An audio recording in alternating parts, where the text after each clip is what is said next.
There's one story that I have of one of my students and family. Their son had passed away, and the family had other children. The children were younger and didn't know really much about this child that had passed away in their family. And when I give this assignment out, it's a project. It's a project, but it's a family project because that project in itself makes them remember and understand the life of this other person. And the parent came back and turned around and said, "Thank you. All these stories that I knew of my son, me, myself, it was just me. I had not shared those stories with my younger kids. And so I was able to think of those stories and make them know who he was through the stories that I lived with him." So My grandma actually passed away 2 years ago. The year that she had passed away, my son was born.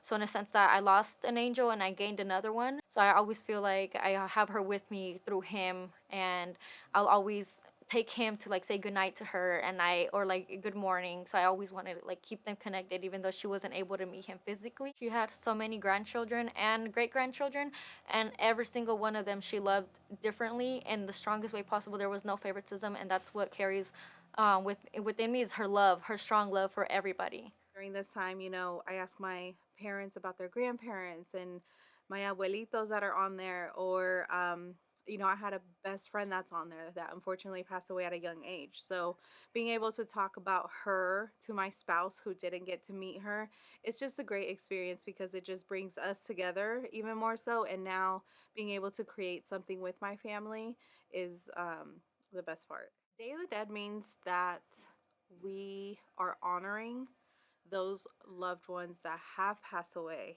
So the dead that still live with us in our hearts and still live with us every day.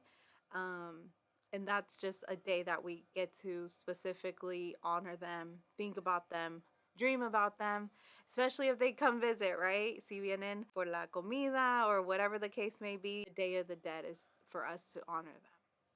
When my mother passed, as an example, I was so young and in such a different place in my life that I couldn't understand necessarily what she was going through and what pains she was feeling as she uh, dealt with cancer treatments, and only when I became a parent did I start to wonder, like, how did my mom feel about this situation or that situation, going through what she was and still trying to raise her family and take good care of us.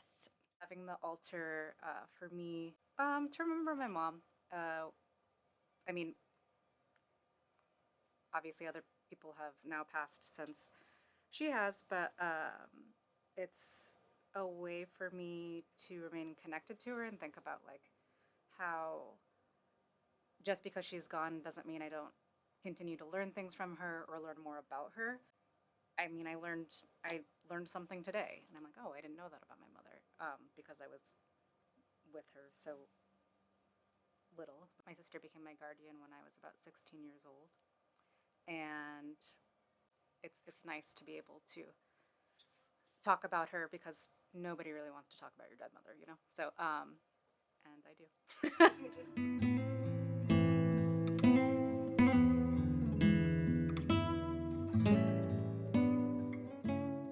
I think the good memories stay. Those are the more important ones. The good memories and those parts of the people that we miss that helped us build up to who we are now and the things that we're able to do with our lives now. I'd like to be remembered as the person who said yes to all the experiences that make me a better person and the experiences that maybe my family members never got a chance to do. My grandfather didn't finish college. He started to go, but family and work and everything else. And so in my 30s, I returned to school to finish, and that was one of his dying wishes. And I'd like to create that next step for the next generation because I can. I want to be a college graduate. I want to be a business owner again. And I want to be able to create that avenue for people who may not feel that they could or have the opportunity to. So I keep making these altars as a way to connect with my ancestors. It makes me feel comfortable knowing that they have come before me and I will be a future ancestor. It brings me a sense of peace. Before I started doing these altars, I felt like it was just some sort of, yeah, that'll happen. But this is a great way to reflect on our mortality and also how we might live in some ways forever through the other side. It makes me feel like there's possibility, and I'm really open to what could be on the other side. I think one thing about our culture, right? Family is one of the biggest values that we carry with us.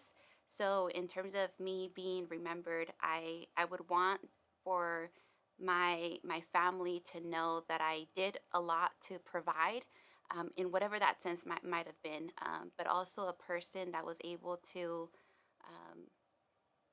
challenge herself in many different ways. I think one of them being when I was a young person in high school, I feel that I didn't really have a strong voice. And I feel sometimes growing up in a traditional Mexican household, it's hard for young women to find their voice. And I would want to be an example of someone who was able to do that, because I feel like when you're able to find your voice, so many doors open for you. One of the biggest things about me, it's helping other young people find their voice, helping them cultivate their voice, exercise their voice, and giving them those leadership opportunities to be able to do that. So I would want to be remembered in that way, and just knowing that we have to be able to be there for young people, and figuring out what they're tapping into their greatness, and that's something that I would want to be remembered as.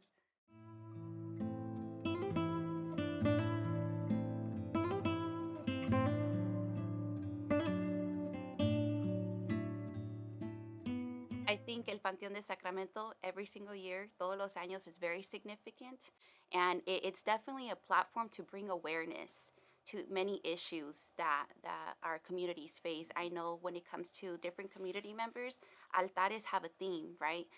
For today, for El Panteón de Sacramento this year, we have our theme that is to honor street vendors that have been killed throughout the pandemic.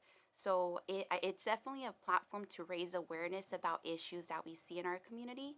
And aside from also celebrating our cultura, we have to let folks see that this is oftentimes very painful to remember the challenges, the struggles that many of our community members face, but also a beautiful thing to see that there's people that want to come and check out our altar and learn about these stories. You have a lot of kids nowadays and adults who don't know where they came from and have this crisis because they don't know where they came from. They don't know who they are, their traditions. So they try to create new ones or look for new things. But if you show them where they came from, they have that choice of whether they want to continue it or not, and showing them that is the special thing of being able to be proud of where they're from. Like I'm super proud that que soy de Mexico, pero viví aquí toda mi vida, so I'll be able to show my daughter and my children that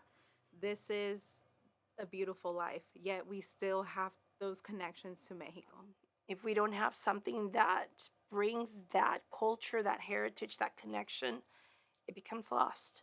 And so it's important to continue to have these kind of events. And not necessarily, yes, this is Hispanic. It's very Hispanic influence. But everybody, everybody together, coming together to do that.